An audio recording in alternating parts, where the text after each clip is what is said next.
ஒருநாள் காலை நேரத்தில் டிம்மி தனது தோட்டத்தில் விளையாடிக் கொண்டிருந்தான்.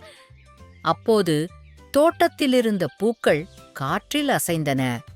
பட்டாம்பூச்சிகள் எல்லாம் அவனை சுற்றி நடனமாடியது. திடீரென்று அவன் ஒரு மென்மையான சிணுங்கலைக் கேட்டான். டிம்மி நின்று கவனித்தான். அங்கே இருந்த புதர்களுக்குப் பின்னால் இருந்து ஒரு சிறிய சோகமான சத்தம் வந்தது. அவன் இலைகளை விலக்கிப் பார்த்தான்.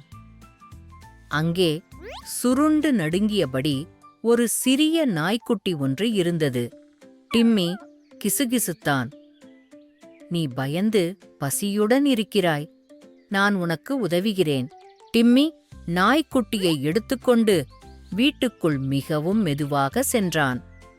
அவன் ஒரு கிண்ணத்தில் பாலை நாய்க்குட்டிக்கு வைத்தான்.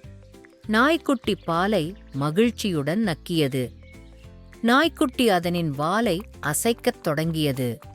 எனவே டிம்மி அக்கம் பக்கம் விசாரித்தான். "நீங்கள் ஒரு நாய்க்குட்டியை இழந்துவிட்டீர்களா?" என்று எல்லோரிடமும் கேட்டான். அங்கே ஒரு சிறுமி கண்களில் கண்ணீருடன் சாலையில் நடந்து வந்தாள்.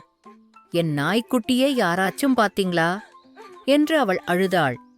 டிம்மி முன்னோக்கி வந்து சிறிய நாய்க்குட்டியை மெதுவாக நீட்டினான்.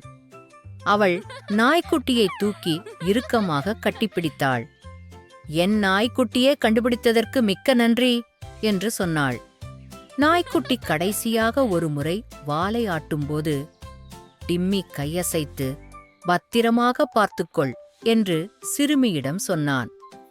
அன்று இரவு நட்சத்திரங்கள் மேலே மின்னும்போது டிம்மி முகத்தில் ஒரு பெரிய புன்னகையுடன் படுக்கையில் அமர்ந்தான். அவன் ஏதோ ஒரு அன்பான காரியத்தைச் செய்திருந்தான். அது அவனை ஒரு ஹீரோவாக உணர வைத்தது.